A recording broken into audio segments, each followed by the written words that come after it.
Hi viewers, welcome to our channel. ప్రస్తుతం మనతో పాటు సీనియర్ జర్నలిస్ట్ దాము బాలా సార్ వారితో మాట్లాడదాం. నమస్కారం సార్. నమస్తే సార్, తమిళ ఇండస్ట్రీ అండ్ తమిళ హీరోలు ఇప్పుడు పవన్ కళ్యాణ్ గారి మీద కోపంగా ఉన్నారు అని మనకు అర్థమైపోతుంది వాళ్ళ ట్వీట్లు, వాళ్ళ బిహేవియర్ చూస్తూ ఉంటే. అంటే హీరో కార్తీక్ గారి విషయంలో పవన్ కళ్యాణ్ గారు ప్రవర్తించిన తీరు వాళ్ళకి కాస్త కోపం తెప్పించినట్టుగా కనిపిస్తుంది.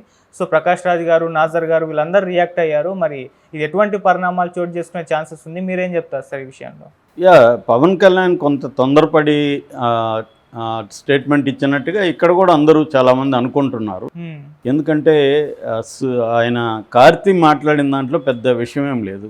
ఆయన సత్యం సుందరం ప్రీ రిలీజ్ ఫంక్షన్లో అక్కడున్న యాంకర్ ఆమె లడ్డు కావాలా నాన్న అన్నట్టుగా ఆమె సరదాగా దాన్ని మాట్లాడింది. ఎందుకంటే ఇప్పుడు లడ్డు ఇష్యూ జరుగుతున్నప్పుడు మనం కూడా కలిసినప్పుడు లడ్డూల మీద జోకులు వేసుకుంటాము. ఫేస్బుక్లోను, ట్విట్టర్లోను అన్నిట్లో జోకులు అందరూ వేసుకుంటుంటారు. అంత మాత్రాన అదేదో హిందువుల మనోభావాలను హత్య చేసినట్టు కాదు. మన మీద మనం కూడా జోకులు, దేవుళ్ళ మీద కూడా జోకులు ఉన్నాయి కదా. దేవుళ్ళ మీద అనేక పెట్టకథలు ఉన్నాయి, జోకులు ఉన్నాయి. సో సీరియస్ విషయాన్ని కూడా సెటైరు, జోకుల్లోకి మారడం అనేది వెరీ వెరీ కామన్. సో దాన్ని పవన్ కళ్యాణ్ రెండోది ఏంటి, ఆయన ఏమీ జోకే లేదు. ఆమె వేస్తున్నప్పుడు లడ్డు కావాలన్నా అడిగినప్పుడు వద్దమ్మా అది సెన్సిటివ్ ఇష్యూ. ఎందుకంటే అక్కడ వాతావరణం అంతా జోవెల్గా ఉంది. అదే జోవెల్లో నుంచి ఆయన మాట్లాడాడు, నవ్వుతూ మాట్లాడే తప్ప లడ్డుని కించపరుస్తూ నవ్వింది కాదు ఆయన.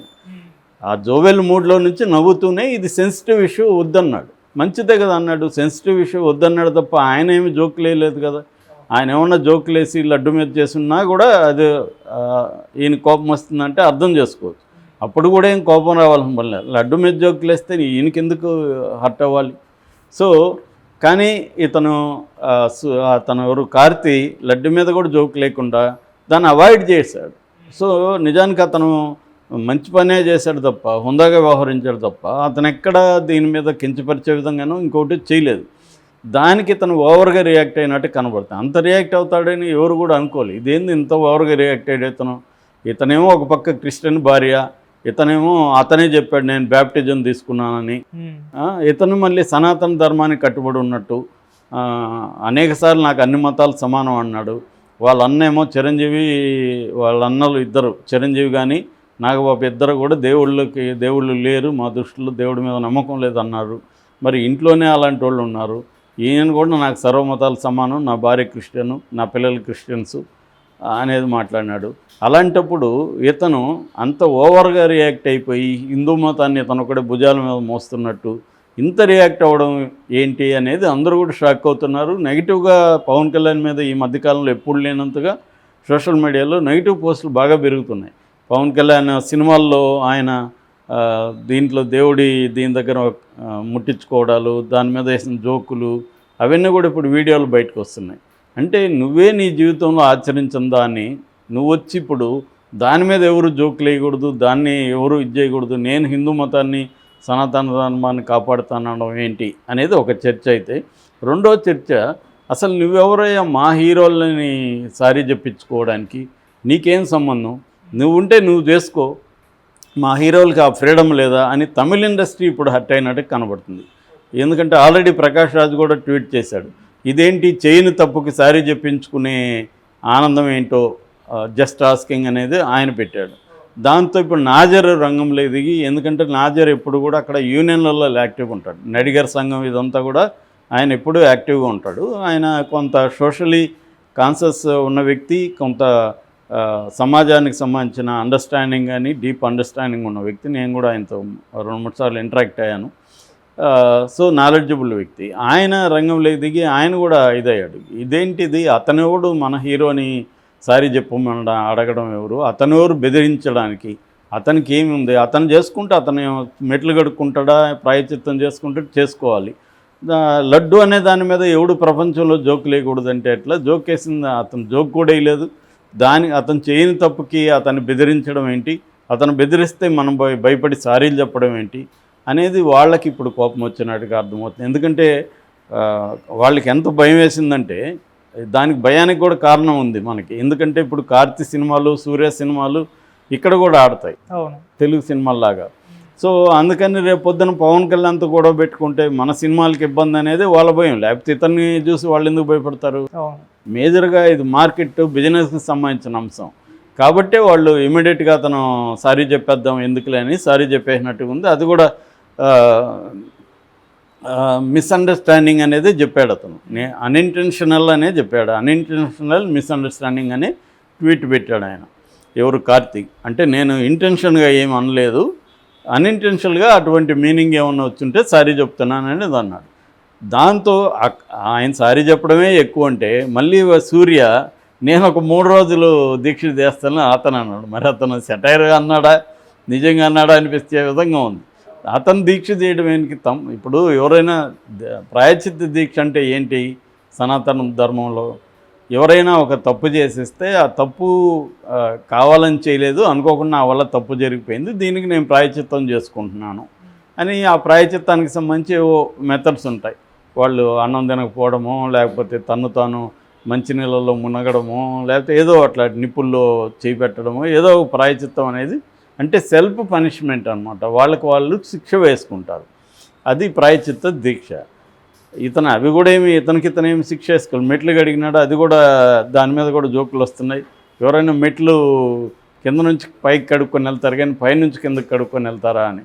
అంటే పై మెట్టు కడిగావు మళ్ళీ కింద మెట్టు కడిగితే కింద నుంచి మెట్లు కడుక్కొని వెళ్తున్నాడు పైకి, కింద నుంచి కడిగితే మళ్ళీ ఆ మురికంత కిందకి వస్తుందిగా, కడిగిన మెట్ల మీదకి వస్తుందిగా, పైనుంచి కడుక్కుంటా రావాలి. అట్లా కాకుండా నేను కింద నుంచి కడుక్కుంటా వెళ్ళాడు. మామూలుగా కింద నుంచి మెట్లు పూజించుకుంటా వెళ్తారు, కానీ రివర్స్లో ఇతను చేశాడు, ఇతనికి అది కూడా తెలియదు అన్న విమర్శలు కూడా ఉన్నాయి. సరే అవన్నీ పక్కన పెడితే ఇప్పుడు తమిళ ఇండస్ట్రీలో మెల్లగా ఫస్ట్ టైం పట్టింది వాళ్ళకి రియాక్ట్ అవ్వడానికి. వీళ్ళు సారీ చెప్పేసరికి ఇంకా హర్ట్ అయ్యారు. సూర్య సారీ చెప్పి నేను ప్రాయచిత్తం కూడా చేసుకుంటానంటే తప్పు చేసినట్టు ఒప్పుకున్నట్టే కదా ఆయన. సో అందుకని ఇప్పుడు తమిళ ఇండస్ట్రీ రియాక్ట్ అయింది, నాజర్ లాంటి వాళ్ళు రియాక్ట్ అయ్యారు. నాజర్ లాంటి వాళ్ళకి ఇబ్బంది లేదు, ఎందుకంటే ఆయన క్యారెక్టర్ ఆర్టిస్ట్ కాబట్టి. రేపు పొద్దున ఇక్కడ తెలుగు ఇండస్ట్రీ మొత్తం పవన్ కళ్యాణ్ మాట ఏమి ఉంది. ఇక్కడ తెలుగు ఇండస్ట్రీలో పవన్కి యాంటీ బ్యాచ్లు కూడా బోరు మంది ఉన్నాడు, అంతెందుకు వాళ్ళ ఇంట్లోనే ఉన్నాడుగా అల్లు అర్జున్. కాబట్టి రేపు అల్లు అర్జునే నాజర్కి అన్ని సినిమాల్లో నాజర్కి ఈయండ్ర క్యారెక్టర్లు అని చెప్పచ్చు. కాబట్టి నాజర్కి పోయేదేం లేదు. కానీ సూర్యకి లేకపోతే ఇట్లా తమిళ్ బైలింగ్వల్ హీరోలకి కొంత ఇబ్బంది, ఎందుకంటే కార్తీక్ సినిమాలు సూర్య సినిమాలు తెలుగులో కూడా ఆడతాయి. రేపొద్దున వీళ్ళు ఏమైనా ఇబ్బంది పెడితే, ఎందుకంటే రేవంత్ రెడ్డి కూడా వాళ్ళ మనిషే కాబట్టి 2 రాష్ట్రాల్లో ఇబ్బంది పెట్టగలరు పవన్ కళ్యాణ్ అనుకుంటే. అతను పట్టుదలకు పోయాడు అనుకో, పవర్ ఉంది, అతను 5 ఏళ్లలో ఇబ్బంది పెట్టచ్చు. ఎందుకులే ఒకసారి చెప్తూ పోయిందని వాళ్ళు డిసైడ్ అయిపోయి చెప్పినట్టుగా ఉంది. కానీ ఇది తమిళ ఈగోని హర్ట్ చేసింది. ఎందుకంటే ఒక తెలుగు హీరో తమిళ హీరో తప్పు చేయకుండా అతన్ని బెదిరించడం ఏంటి, ఆ బెదిరిస్తే ఇతను భయపడిపోయి సారీ చెప్పడం ఏంటి, మళ్ళీ వాళ్ళ అన్న సారీ చెప్పడం ఏంటి అని ఇప్పుడు అక్కడ తమిళనాడులో అది మొదలైంది. దాంతో రజనీకాంత్ను కూడా రంగంలో దించారు, నువ్వు కూడా మాట్లాడాలి దీని మీద అని అన్నట్టుగా తెలుస్తుంది. కానీ రజనీకాంత్ ఆయన కూడా సనాతన ధర్మం ఇదంతా మాట్లాడే వ్యక్తి, హిమాలయాలకు వెళ్తుంటాడు. ఇప్పుడు ఆయన ఇన్వాల్వ్ కావడానికి ఆయన ఫీల్ అవుతున్నాడు. ఇదేంటంటే పవన్ కళ్యాణ్ వర్సెస్ తమిళనాడు ఇండస్ట్రీ కాదు, ఇది మళ్ళీ హిందూ మతం ఇవన్నీ వస్తుంది. ఆల్రెడీ తమిళ్లో ఉదయనిధి స్టాలిన్ సనాతన ధర్మం అనేది ఒక మలేరియా లాంటిది, దోమ లాంటిది, దాన్ని నిర్మూలించాలి తప్ప దాన్ని మనం ఏం మార్చలేమనేది అతను చెప్పాడు. అది అప్పట్లో నేషనల్ వైడ్ ఇష్యూ కూడా అయిపోయింది. అంటే అతని ఉద్దేశం ఏమంటే సనాతన ధర్మం అనే దాంట్లో వర్ణాశ్రమ ధర్మం ఉంది. వర్ణాశ్రమ ధర్మం అంటే అంటరాంతనం ఉంటుంది, పంచములు ఉంటారు. సో ఇది దళితులకి లేకపోతే శూద్రులకి వ్యతిరేకమైంది సనాతన ధర్మం, దాన్ని మనం ఎలా ఫాలో అవుతాము అనేది అతను ఎక్స్ప్లెయిన్ చేశాడు. అంటే ప్రధానంగా సనాతన ధర్మం అంటే అర్థం అంటే వర్ణాశ్రమం ధర్మం లేకుండా, కులం లేకుండా సనాతన ధర్మం అనేది ఏమి ఉండదు. కులం అనగానే మళ్ళీ నిచ్చెన మెట్ల వ్యవస్థనే ఇండియాలో ఉంది. ఆ నిచ్చెన మెట్లలో కింది స్థాయిలో ఉండేవాళ్ళు దళితులు. సో ఈ కాంటెక్స్లో ఇప్పుడు పవన్ కళ్యాణ్ దాన్ని ఒక రకంగా చంద్రబాబు అజెండాని పవన్ కళ్యాణ్ హైజాక్ చేశాడు. బీజేపీ పవన్ కళ్యాణ్ ఎన్నుకుంది. పవన్ కళ్యాణ్ భుజం మీద తుపాకీ పెట్టి బీజేపీ హిందూ దాన్ని ప్రేరేపించడం ద్వారా దీన్ని హిందూ వర్సెస్ ముస్లిం కావచ్చు, క్రిస్టియన్స్ కావచ్చు, మైనారిటీస్ అన్న నెరేటివ్ తీసుకురావడం ద్వారా ఆంధ్రప్రదేశ్లో నెక్స్ట్ మళ్ళీ చంద్రబాబుతో కలుస్తామా లేదనేది వాళ్ళకి సందిగ్ధం ఉంది. ఎందుకంటే చంద్రబాబు డిపెండబుల్ ఫ్రెండ్ కాదని వాళ్ళకి నమ్మకం. ఎందుకంటే ఆయన రెగ్యులర్గా ఎప్పుడు బీజేపీతో లేడు, ఒకప్పుడు కమ్యూనిస్టులతో ఉంటాడు, బీజేపీతో వెళ్తాడు, మళ్ళీ కమ్యూనిస్టుల దగ్గరికి వెళ్తాడు, ఇలాగా జరిగే తప్ప ఈవెన్ కాంగ్రెస్తో కూడా కలిశాడు ఆయన.